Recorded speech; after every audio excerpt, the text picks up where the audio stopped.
Shalom, selamat pagi Bapak Ibu Saudara. Mari kita awali hari kita dengan firman Tuhan, karena firman Tuhan adalah pelita dalam setiap kehidupan kita. Puji Tuhan, renungan firman Tuhan pada pagi hari ini saya berjudul Makna Kehidupan dalam Kerajaan Allah. Roma pasal 14 ayat 13 sampai dengan 23. Saudara, kerajaan Allah sering dimengerti secara salah oleh banyak orang. Orang Yahudi memahami bahwa janji kedatangan kerajaan Allah adalah berupa pembentukan sebuah negara Israel di bawah kepemimpinan Sang Mesias yang membawa negara Israel kepada kemakmuran secara lahiriah. Murid-murid Yesus pada awalnya juga memiliki pemahaman yang sama dengan kebanyakan orang-orang Yahudi yang lain. Namun setelah hari Pentakosta, pemahaman mereka berubah bahwa kerajaan Allah bukan kemegahan kerajaan Allah, tetapi kemegahan kuasa Roh Kudus. Jemaat Roma juga memahami kerajaan Allah secara keliru juga. Ada sekelompok orang, khususnya dari orang Kristen Yahudi, yang berusaha memaksakan pendapatnya kepada orang-orang Kristen bukan Yahudi agar tidak makan makanan yang haram. Sedangkan mereka yang berasal dari orang Kristen yang bukan Yahudi memaksakan pendapatnya untuk memakan apa saja, sebab dalam Kristus semua makanan adalah halal.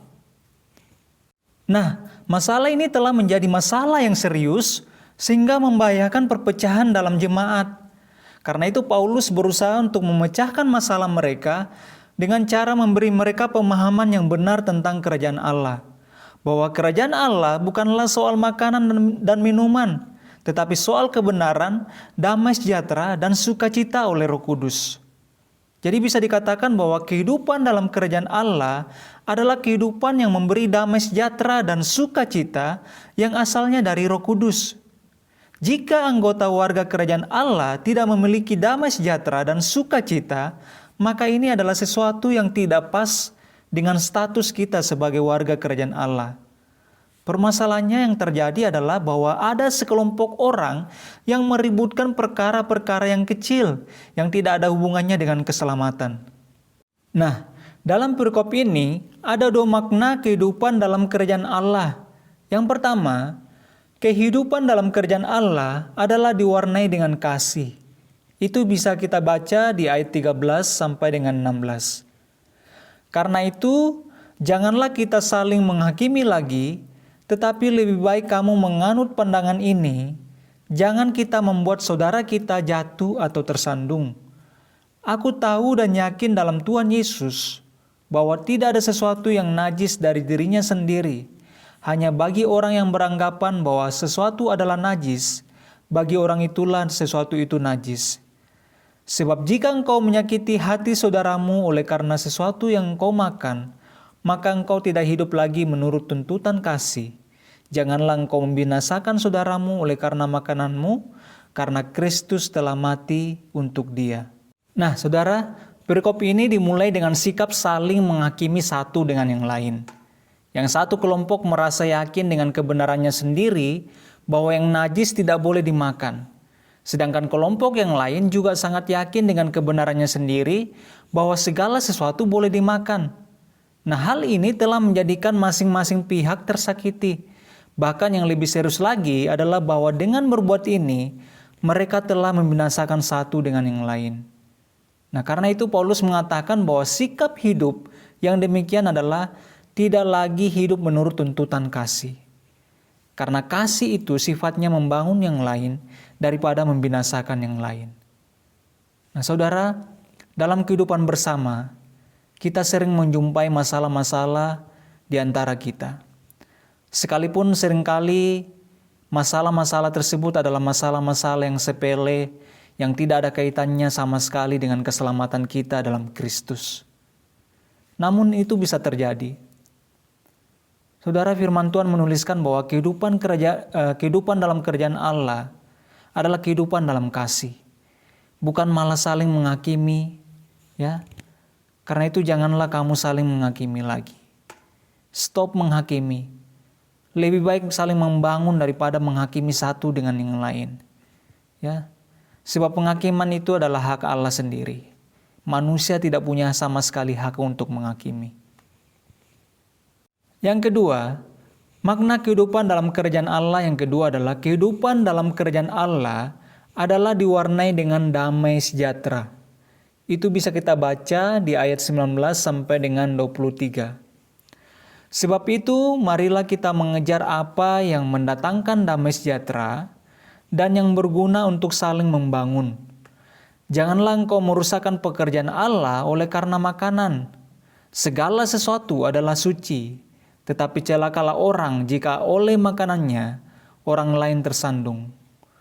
Baiklah engkau jangan makan daging atau minum anggur atau sesuatu yang menjadi batu sandungan untuk saudaramu. Berpeganglah pada keyakinan yang engkau miliki itu bagi dirimu sendiri di hadapan Allah. Berbahagialah dia yang tidak menghukum dirinya sendiri dalam apa yang dianggapnya baik untuk dilakukan. Tetapi barang siapa yang bimbang, kalau ia makan, ia telah dihukum karena ia tidak melakukannya berdasarkan iman. Dan segala sesuatu yang tidak berdasarkan iman adalah dosa. Nah, ayat-ayat ini adalah sebuah ajakan kepada semua pihak yang bertentangan untuk mengejar apa yang mendatangkan sejahtera daripada mendatangkan perpecahan. Karena untuk itulah kita dipanggil. Nah, kata mengejar adalah kata yang berarti memberikan segenap tenaga demi mendatangkan sejahtera. Nah, kelihatannya di sini bahwa suasana sejahtera tidak datang secara otomatis, tetapi harus diusahakan dengan segenap tenaga oleh setiap orang dalam komunitas tersebut. Nah, karena itu, hal-hal yang tidak mendatangkan sejahtera lebih baik dibuang jauh-jauh, sebab hal itu akan merusak sejahtera kita.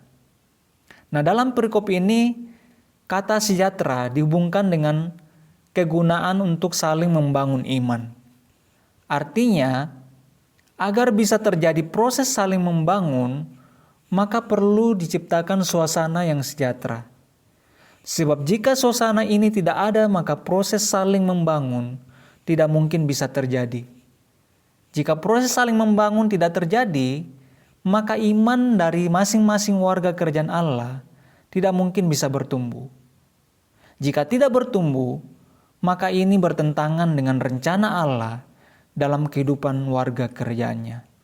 Puji Tuhan, kiranya renungan firman Tuhan ini boleh bertumbuh dan berbuah dalam kehidupan setiap kita, dan biarlah Allah Roh Kudus memberikan pemahaman yang lebih dalam lagi tentang firman-Nya. Tuhan Yesus memberkati. Mari kita berdoa. Bapa, kami mengucap syukur buat firman Tuhan yang boleh kami dengarkan pada pagi hari ini, yang mengingatkan kami bahwa setiap kami adalah warga kerajaan Allah. Sebagai warga kerajaan Allah, biarlah kasih itu bertumbuh dalam kehidupan kami. Kami boleh membawa damai sejahtera buat orang-orang di sekitar kami, agar kami bisa saling membangun, sehingga iman kami bertumbuh ke arah kedewasaan yang penuh. Terima kasih Tuhan Yesus Kristus, berkati umat-Mu dimanapun mereka berada saat ini. Di dalam nama Tuhan Yesus Kristus kami berdoa dan mengucap syukur. Amin.